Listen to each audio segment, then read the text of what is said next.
শীত প্রায় যাব আর এবছর শীতে অসুস্থতার জন্য সেভাবে পিঠে বানানো হয়নি, তাই শীতটা চলে যাওয়ার আগেই বানিয়ে ফেলাম patishapta. Hello friends, welcome to Ojo and mom cooking and blogging.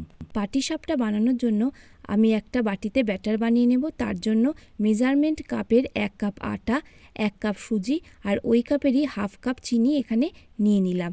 এবার এর মধ্যে নিয়ে নিচ্ছি স্বাদ মতো লবণ আর আস্তে আস্তে জল ঢালছি। আর এই ব্যাটারটা আমি নেড়ে নেড়ে তৈরি করে নেব। অল্প অল্প করে ব্যাটারের মধ্যে আমি জলটা দেব, কারণ বেশি দিলে কিন্তু ব্যাটারটা হঠাৎ করে পাতলা হয়ে যাওয়ার সম্ভাবনা থেকে যায়। আর এর মধ্যে যে গুটিগুলো আছে সেগুলো নাড়তে নাড়তে অনেকটা মরে যাবে বা নষ্ট হয়ে যাবে আর ব্যাটারটা প্লেন হয়ে যাবে। ব্যাটারটা কিন্তু খুব বেশি থকথকে দইয়ের মতো হবে না, মাঝারি হবে।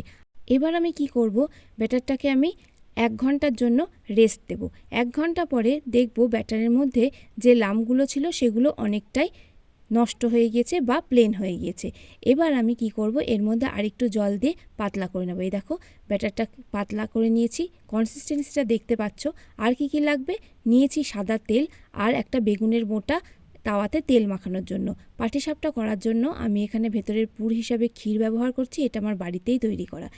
এবার তাওয়া গরম হলে আমি তার উপরে তেল ব্রাশ করে নেব আর এর মধ্যে দিয়ে দেব 1 হাতা যে ব্যাটার তৈরি করেছিলাম সেটা। এবার একটা তেজপাতাকে মুড়ে নিয়ে আমি এই ব্যাটারটাকে সুন্দরভাবে স্প্রেড করে দেব। তোমরা চাইলে হাতার পিছন দিয়েও যেভাবে ধোসা বানায় সেইভাবে স্প্রেড করে নিতে পারো, তবে আমার এই তেজপাতাতে সুবিধা হয়। আগেকার দিনে মানুষেরা তো কাঁঠাল পাতা ব্যবহার করতো, কিন্তু এখন তো আর আমি কাঁঠাল পাতা পাইনি, তাই তেজপাতায় ভরসা।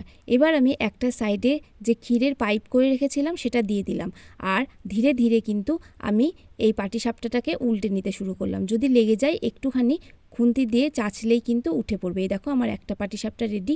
এবার আমি কি করছি, আবার তেল দিয়ে এই তাওয়াটা গ্রিস করে নিচ্ছি। এটা আমার ধোসা তাওয়া, তোমরা লোহার তাওয়া বা ননস্টিক প্যানও ইউজ করতে পারো। আমার ধোসা তাওয়াটা কাস্ট আয়রনের, সেই জন্য মাঝে মধ্যে একটু কিন্তু নিচের দিকে লেগে যাচ্ছিল, তবে কিন্তু একেবারে ছেঁড়াবেড়া হয়ে যায়নি। আমি দেখাচ্ছি কত সুন্দরভাবে উঠেছে। প্রথম 2-1টা একটু ঝামেলা করলেও পরের দিকেরগুলো কিন্তু খুব সুন্দরভাবে উঠে পড়ে। আমার এখানে একটা পাটিসাপটা রেডি আর আরেকটা পাটিসাপটার গোলা আমি স্প্রেড করে এর মধ্যে দিয়ে দিয়েছি ক্ষীরের পাইপ। আর আমি সুন্দর করে আবার খুন্তি দিয়ে চারিদিকে একটুখানি খুঁচিয়ে তুলে নিয়ে ভাঁজ করে ফেলছি আর তৈরি হয়ে যাবে আর একটা পাটিসাপটা। এই দেখো একটুখানি খুঁচিয়ে তুললেই কিন্তু উঠে পড়বে। এই দেখো একদম পরিষ্কার হয়ে উঠে পড়লো। আমাদের কিন্তু আর একটা পাটিসাপটাও রেডি হয়ে গেল। আবার আমি এই প্যানটায় বা তাওয়াটায় তেল মাখিয়ে নিচ্ছি, যে বেগুনের মোটাটা দিয়েছিলাম সেটা দিয়ে। আবার আমি এর মধ্যে দিয়ে দিচ্ছি ব্যাটার বা যে পাটিসাপটার গোলাটা করেছিলাম সেটা।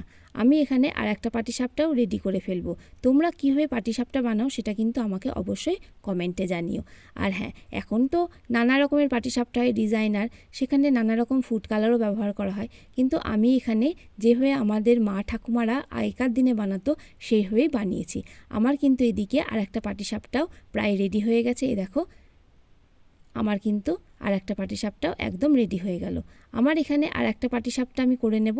আমার এই যে ব্যাটারটা আমি তৈরি করেছিলাম যে পরিমাণে জিনিস দিয়ে, তাতে কিন্তু আমার 27 থেকে 28টা পাটিসাপটা তৈরি হয়ে গেছিল। কথা বলতে বলতে আমার এখানে আর একটা পাটিসাপটা তৈরি করার জন্য ব্যাটার স্প্রেড করা হয়ে গিয়েছে আর এর মধ্যে আমি দিয়ে দিয়েছি আর একটা ক্ষীরের পাইপ।